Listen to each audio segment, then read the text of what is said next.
Hello, it's me again.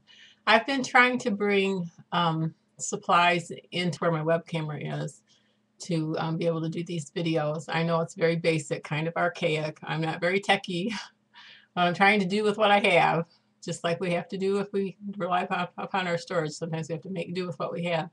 And so I've been bringing things in here to do not exactly demos, but to show the products that I'm talking about because I think that has a much greater effect. So I'm kind of making do here. This time, I can't take this camera into the kitchen with me. I hope eventually to be able to do that. I hope to upgrade some of these videos at some point in time. But I just wanted to share with you two of my most basic recipes because you can do all kinds of things with these recipes. I have done a lot of things. I've been working on modifying the muffin recipe. I've got a couple dozen, more than a couple dozen ways to modify this recipe for all kinds of occasions. And I need to work on that when I'm able to do that and test the recipes out to make sure they're all doable. So the basic muffin recipe, you can do whatever you want to with this recipe. It's very simple. It's pretty frugal. You can substitute all kinds of ingredients in here. You can turn them into chocolate muffins or just about any flavor you can think of. You can put all kinds of toppings on them. You can turn them into blueberry muffins. I put blueberries in them and put a little brown sugar on the top and mix it into the top. It's really good. So all kinds of things you can do with these muffins. You can use half flour and half oatmeal. If you want to, you can put little bits of apple in. You can grate up a little bit of carrot and put it in there. Just let your imagination go wild. And I'm just going to give you the very basic recipe. And I like this as a blueberry muffin. I add I think about a cup of blueberries to it to make it into a blueberry muffin. But the very basic recipe with no flavorings or anything in it. Very simply, it starts with a half a cup. I'm sorry, I can't do I don't know how to put the words up there even on this. I'm just barely able to figure out how to put these videos up at all. So please forgive me. Starts with a half a cup of melted shortening or margarine or oil. Melted shortening, margarine or oil, half a cup. 3/4 of a cup of water or milk. Now, obviously, the milk is preferable if you're short on ingredients and you don't have powdered milk or anything to substitute, you can use water. So 3/4 of a cup of milk. If you don't have milk, you can use water. 1 egg, 1 teaspoon salt, 1 tablespoon baking powder. I'll go over this again in a minute if you're having trouble keeping up. Again, you can substitute several of the ingredients in here. 1/3 cup sugar, could be white sugar, could be brown sugar, could be fructose. I wouldn't want to put honey in there unless you add more dry ingredients. And then 2 cups of flour. I'm going to go over it one more time. Half a cup of melted shortening, margarine or oil, 3/4 cup milk. If you don't have milk, you can use water. 1 egg. You can use powdered eggs reconstituted.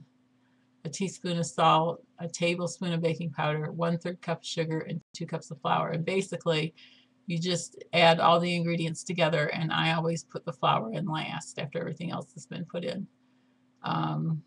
Orange extract is good, cinnamon is good, all kinds of things you can put into it. Oatmeal may be substituted for half the flour if you desire. You can put a topping on them, so you basically just mix them up. This makes 1 dozen. You can double the batch, you can triple the batch. I've done that before. My KitchenAid mixer will do a triple batch. And the directions say 400 degrees. I don't do that. I don't go higher than 350 usually most of the time. So you bake, I'm going to guess, I don't have a baking time on here. You can tell when a muffin is done if the top inside, the top middle of the muffin is not still sticky and moist and they're lightly golden brown. They are pretty much done. So double it, triple it, alter it. That's just the basic muffin recipe. I'm going to go over it one more time and very quickly, and then we'll move on.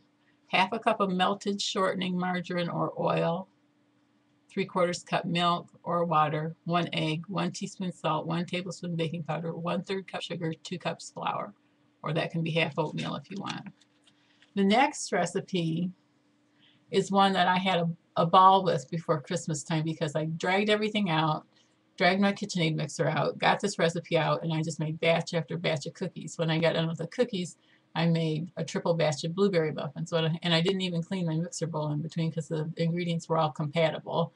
When I got done with the muffins, I just scraped that bowl out, didn't wash it, poured brownie mix in and made a double batch of brownies. So I had a ball with this. I made several batches. This can also be used as an oatmeal raisin cookie.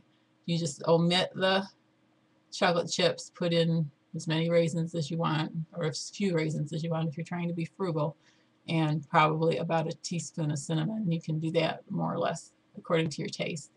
This calls for a cup of shortening, a cup of brown sugar, and a cup of white sugar. Having said that, I don't put quite that much sugar in it. It makes a pretty sweet cookie. So you cream those three ingredients together: cup of shortening, cup of brown sugar, cup of sugar. I use less sugar. To that you add 2 eggs, a half a teaspoon of salt, a teaspoon of vanilla, a half a teaspoon of soda, and 1 teaspoon of baking powder. Mix that up, and to that you add 2 cups of flour. This is the oatmeal chocolate chip cookie recipe.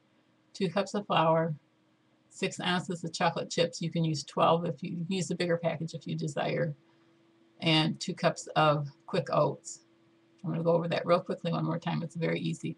Cup of shortening, cup of brown sugar, cup of white sugar, 2 eggs, half a teaspoon salt, teaspoon of vanilla, half a teaspoon soda, 1 teaspoon baking powder, 2 cups of flour, 6 to 12 ounces of chocolate chips, and 2 cups of quick oats. You basically mix it in that order.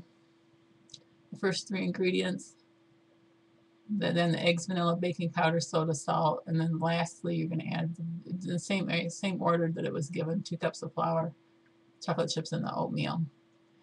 I've made this as a larger cookie where the dough ball is almost as big as a golf ball, and then smaller than that. It calls for baking 10 minutes by the clock in a preheated 350-degree oven. That's about right if you're going to make an average size cookie. If you want the bigger cookies, it takes a little bit longer. And it says 10 minutes by the clock, and the cookies will not look done. So you can experiment with this. I found that was pretty true over the years when I made it before. I don't use the clock very often now, but it was pretty true, about 10 minutes by the clock. Of course, nuts are optional. The shortening can be replaced with margarine or butter. With shortening being full of trans fats, I make this recipe with butter. I should have mentioned that in the beginning. I'd rather eat butter than I would eat shortening. It can also be adapted with shortening powder or butter powder or margarine powder. You follow the directions on your can. And this recipe makes 4 dozen. The ways that I have altered it: I've taken out the chocolate chips and put in butterscotch chips for oatmeal scotchies. I have put in mint chips. They have the green chips and the chocolate chips together combined. Those are really good. You could put a little peanut butter in it. If you put in a half a cup of peanut butter, you're going to want to reduce your shortening by at least 1/4 of a cup, or your butter, because of the oil in the peanut butter. It's a very economical recipe. I usually basically only put 6 ounces of chocolate chips in it, and that they're plenty fine. They don't look skimpy that way. And the third recipe is on another video, so I'm just going to do that one crash course quickly, not use up your time. And that's a French bread recipe. In a small bowl, you combine a half a cup of very warm water, 2 tablespoons yeast, 1 tablespoon sugar. Set that aside. In a larger bowl, 2 cups of very hot water, 5 tablespoons sugar, 2½ teaspoons salt. You can pause this if you need to. 3 cups of flour, and then you're going to add 3 more cups of flour. And basically you mix the first set of ingredients, the warm water, the yeast, and the sugar. Set that aside. Then you mix in the hot water, sugar, salt, and half the flour, and beat that for 5 minutes. Add the other 3 cups of flour. Let it rise for 10 minutes, punch it down, 10 minutes more, punch it down. Do that 4 times. You can just turn your mixer back on if you have a KitchenAid or a Bosch or equivalent. And then shape it into 2 French loaves. Let it rise until double, and then bake it at 350 degrees for about 20 to 25 minutes until it's done. I would really encourage you to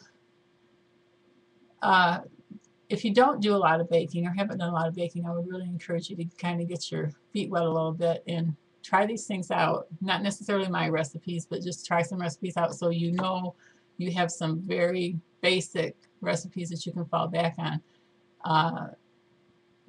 The more variety, the better. I haven't, at this point in time, I haven't yet done the video on appetite fatigue, but it's a very real concern.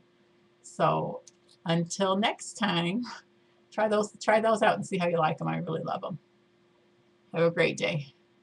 Bye-bye. Bye.